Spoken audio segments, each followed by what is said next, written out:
Jamy, qu'est-ce que tu fais? On t'attend. N'oublie pas qu'aujourd'hui on va se faire une grande balade à moto. Allez, tu viens? J'arrive. Je réglais juste la lumière. Allez Marcel, on y va. En 2 temps, 3 mouvements. Pas du tout. Jamy, tu lui expliques? Moi j'abandonne. T'inquiète pas, je prends le relais. Le moteur à 4 temps est...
Qu'est-ce que je fous là, moi? Oh, pourquoi je suis habillé comme dans la Casa del Papel?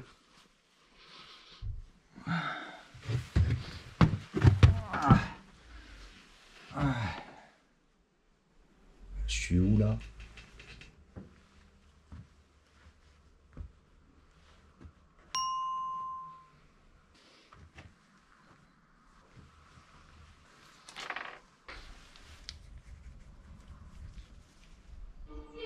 Qu'est-ce que c'est que ça?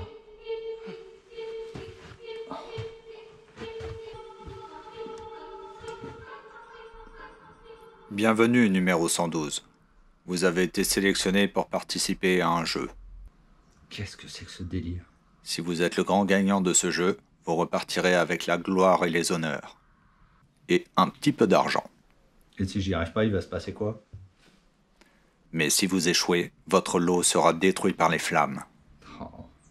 Dans ce premier jeu, vous avez 25 minutes pour réinstaller entièrement le faisceau électrique. Ah ouais? Vous voulez que je rebranche tout le faisceau électrique en un seul épisode? Mais ça va être super chiant à regarder. En plus, je sais même pas où ça passait, où c'était branché, vu qu'avant, tout était mis en vrac dans des coins. Si vous avez la moindre question, n'hésitez pas à contacter le 112.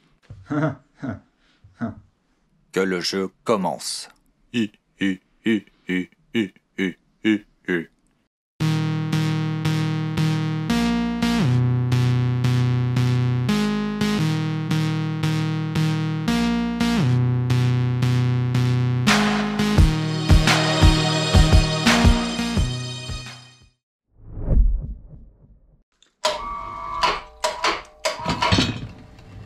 Donc les demi-guidons, me voilà reparti pour les démonter. Donc malheureusement on peut pas juste les démonter et les retourner, il faut baisser les tubes de fourche et ensuite intervertir les bracelets. Donc merci à tous ceux qui m'ont signalé dans les commentaires de la dernière vidéo que comme un gros blaireau je les avais montés à l'envers, ou ceux qui me demandaient si j'avais des problèmes de dos pour mettre les bracelets dans ce sens-là. Merci les mecs.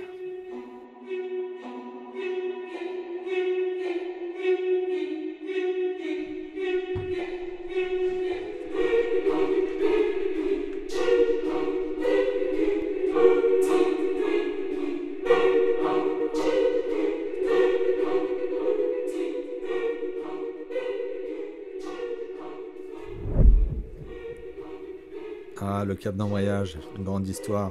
Donc j'ai reçu le nouveau, je l'ai monté et j'étais en bout de réglage sur cette vis. Je comprenais pas trop pourquoi. Je me suis dit, ça se trouve, c'est moi qui ai raté le montage de mon embrayage. J'ai beau être un professionnel, mais je peux faire des erreurs. Donc j'ai décidé de le démonter. J'ai pas vu d'erreur, mais j'ai eu l'idée de rajouter une petite rondelle en cuivre ici, ce qui va augmenter le déport du bras de levier de l'embrayage. Et du coup, une fois que j'ai mis ça, j'ai récupéré 1 cm de réglage en bas. Et j'avais cette molette là dans mon stock, qui est beaucoup plus propre que celle qui est montée, donc j'ai décidé de la remplacer et de la faire tomber par terre. Mais malheureusement, c'est pas le bon diamètre. Mais bon, je suis un garçon plein de ressources, donc j'ai sorti mon forêt de 8,5 et j'ai repercé. Bon, pour tout avouer, 2 jours après, j'ai trouvé un autre dans mon stock qui était au bon diamètre. Donc je l'ai changé et lui je l'ai percé pour rien.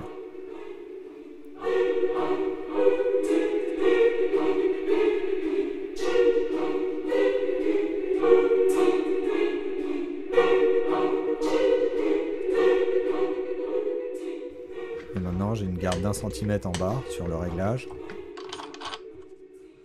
Et en haut il me reste du réglage.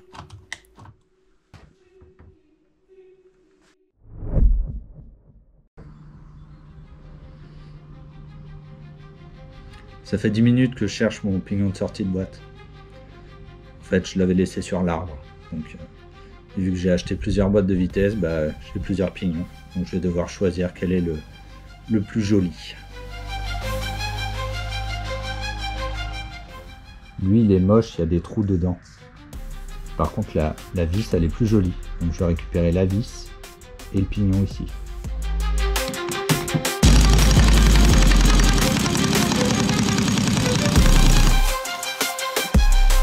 Ah.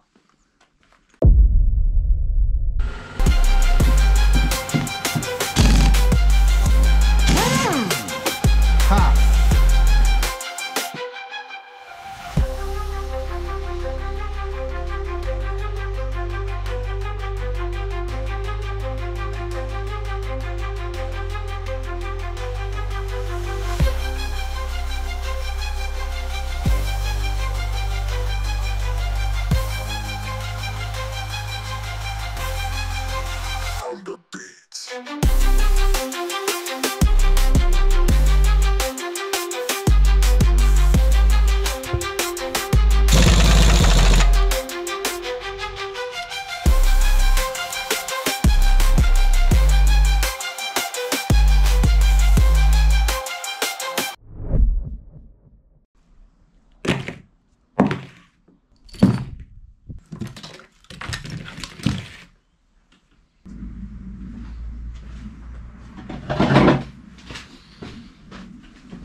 Bon, on va devoir passer à ce tas de spaghettis. Alors, il y en a, il y a des endroits, je suis assez confiant. Mais il y en a d'autres. Rien que celui-là, je regardais. Bon, ça, je vais trouver. Ça, je me souviens, c'est le capteur de point mort. Mais alors lui, que j'ai refait, aucune idée. Donc, il y a déjà une première phase qui consiste à retrouver où tout va à peu près. Il y a ensuite retrouver le passage exact, parce que si ça passe pas vraiment au bon endroit, ça peut être vraiment galère. Quand tu tournes le guidon, ça arrache les fils. Et le troisième point, c'est est-ce que ça va être branché au bon endroit? Et le quatrième point, c'est est-ce que les modifs que j'ai faites vont fonctionner? Parce que pour le relais des phares, j'ai remplacé. Et moi, la moto, quand je l'ai achetée, il n'y a rien qui marchait vu qu'il n'y avait rien dessus. Donc ce sera la surprise. Et il y a aussi, est-ce que j'ai été suffisamment intelligent pour bien noter les choses? Genre l'ordre des bobines crayon là. Voilà, j'ai été malin, j'ai mis des traits. Donc quand il y a 3 traits, c'est le cylindre numéro 3. Après, est-ce que je suis parti de la droite ou de la gauche? Au final, le but du jeu, quand tu restaures une moto, c'est de limiter le nombre d'erreurs possibles au remontage. C'est pour ça que souvent, moi, je fais les choses par étapes. C'est-à-dire, je vais modifier le faisceau et je vais vérifier s'il remarche tout de suite. Et ensuite, je démonte la moto. Mais là, je l'ai pas fait. Que j'ai fait des erreurs, c'est pas grave. Qu'il y ait des choses qui marchent pas, c'est pas grave. Mais par contre, ce qui est grave, c'est comment je vais galérer à retrouver par où passer les câbles sur la bécane. Parce que moi, vu qu'elle était montée en stunteuse, j'ai pas d'archives vidéo. Et sur les éclatés, ils te montrent jamais où passe un câble. Donc là, je vais passer énormément de temps à fouiller Internet pour trouver ce petit fil-là, par où il passe. C'est ça qui m'embête. C'est ça. Il peut prendre feu après, c'est pas grave. J'aurai l'archive vidéo, je saurai où passe le faisceau. Mais là, je l'ai pas. Ça, je sais plus où ça va. Je sais plus.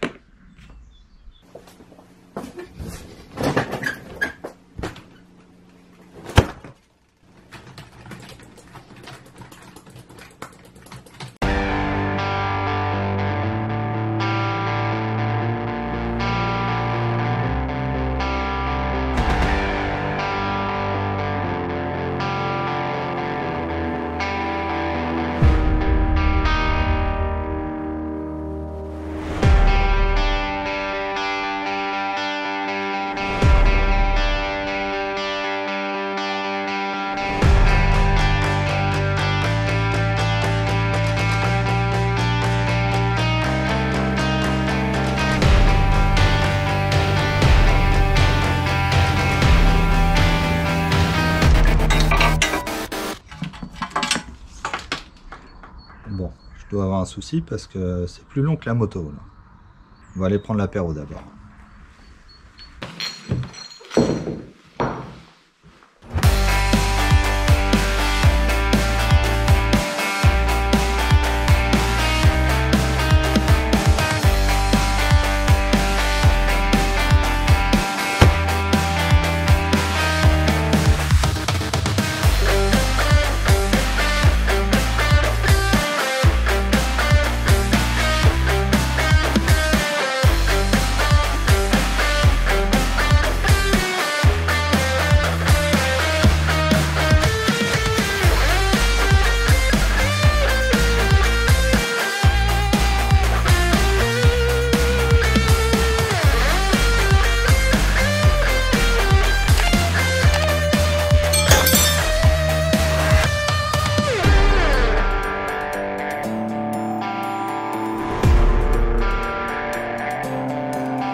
je crois que j'ai réussi à connecter la majorité des câbles.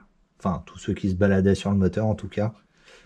Après, les passages, je suis pas certain, mais dès que je trouve, je les mets à la bonne place.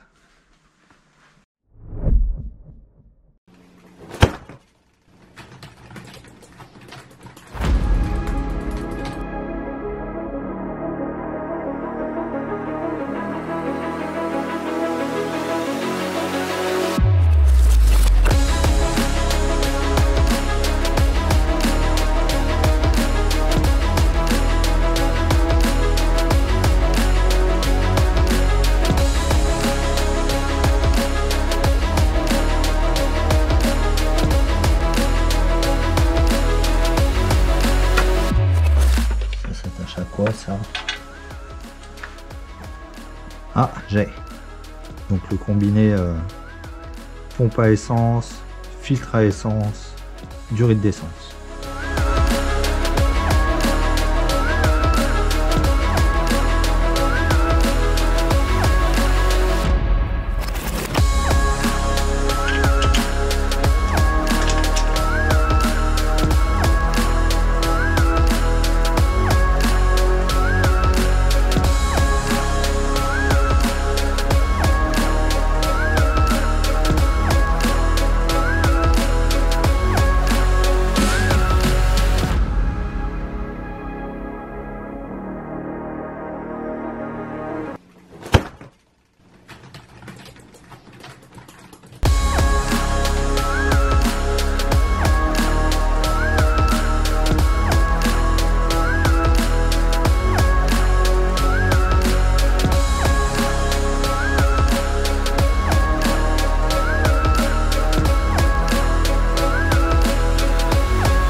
Bon, bah c'est cool, ça avance bien. Alors c'est pas passionnant à regarder, mais c'est pas passionnant non plus à faire, je te rassure. Là, je passe des gaines électriques un peu au hasard, des tuyaux avec des longueurs approximatives. Là, je connecte tout, je fais tout passer à peu près, et puis si j'ai de meilleures infos, je repasserai les gaines et les durites à de meilleurs endroits, mais là, je fais un peu au hasard. Tu vois, j'ai encore des connecteurs pas branchés. Je sais pas trop où ils vont, ce sera la surprise plus tard. Mais là, je me disais, bon, bah c'est cool, ça avance bien. Je vais commencer à remonter des grosses pièces en plastique moche là à l'arrière pour arrêter que le CDI traîne par terre. Mais il y a quand même quelque chose que je voudrais vérifier au plus vite, c'est est-ce que mon moteur fuit? Parce que j'ai refait les joints, j'ai tout refait bas moteur, mais j'ai pas testé. Et donc là, je voudrais assez vite mettre un filtre à huile, 1 ou 2 litres d'huile dans la bécane et voir si ça fuit, quoi. Parce que sinon, ça sert à rien d'aller plus loin. Il faudra redémonter le moteur, donc on arrête les frais tout de suite, quoi. On va voir ça tout de suite, ça m'inquiète.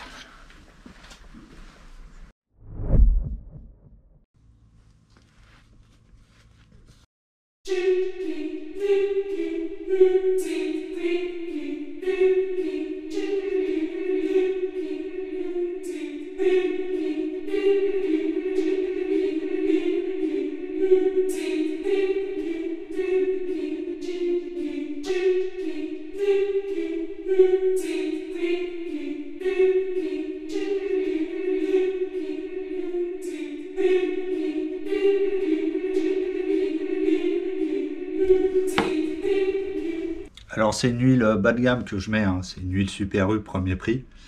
Vu que j'ai démonté entièrement le moteur, j'ai refait les joints, je vais la faire démarrer, la faire chauffer, et puis je ferai une vidange tout de suite après. Et seulement à ce moment-là, bah, je mettrai de l'huile Super U premier prix. Voilà. Au pire, il va se passer quoi? Dans quelques heures, il y aura une flaque d'huile ici. Il faudra que je redémonte tous les accessoires, que je tombe le moteur, que je l'ouvre en deux, que je refasse nettoyage, joint. Ouais, rien de bien méchant. Bon bah du coup là j'ai plus la motive de continuer. Alors je vais laisser le temps passer un peu, l'huile couler un peu, et puis on verra ce que ça donne. Par contre s'il n'y a pas de fuite, la moto est peut-être terminée ce soir, hein. Donc au final, je sais pas ce qu'est le mieux.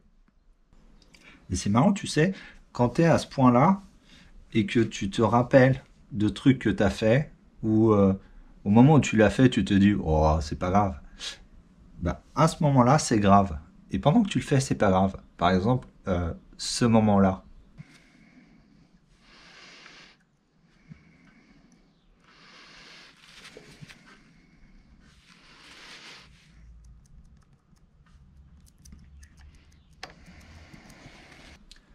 En fait, le plan de joint n'était pas très bien dégraissé à cet endroit-là. Et la pâte à joint n'a pas accroché. Et j'ai fait, oh, vas-y, c'est bon. Et ben, c'est bon. On verra demain matin. Alors, ça donne quoi?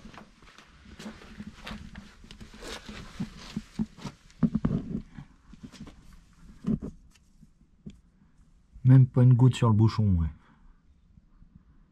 Ah. Là, on a un problème.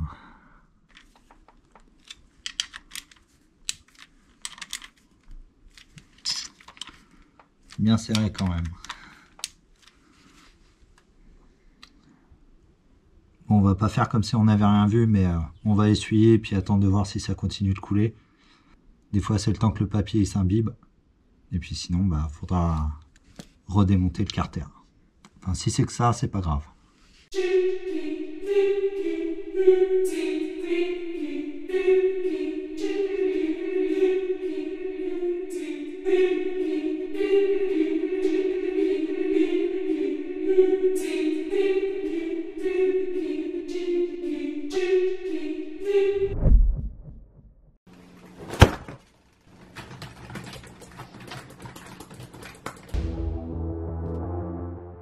On se souvient de ma petite bidouille ici.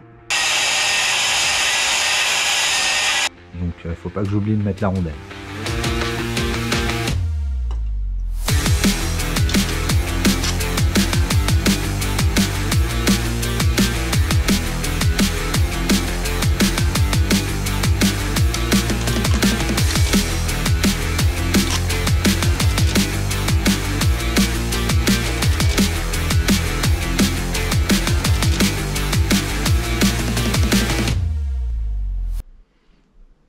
Alors là, c'est bien, mais c'est pas bien.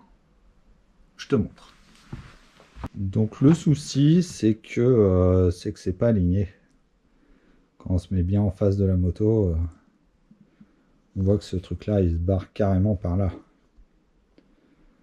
Donc bah, je vais utiliser la méthode douce, une méthode qui m'a été enseignée par les plus grands maîtres tibétains. Donc je vais desserrer et tordre.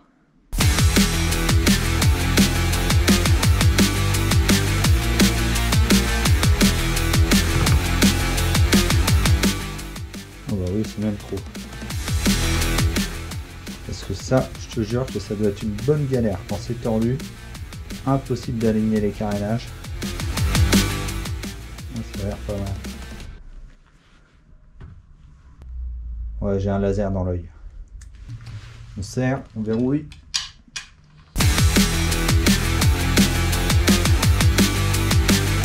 C'est bon.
On n'est pas bien là, hein?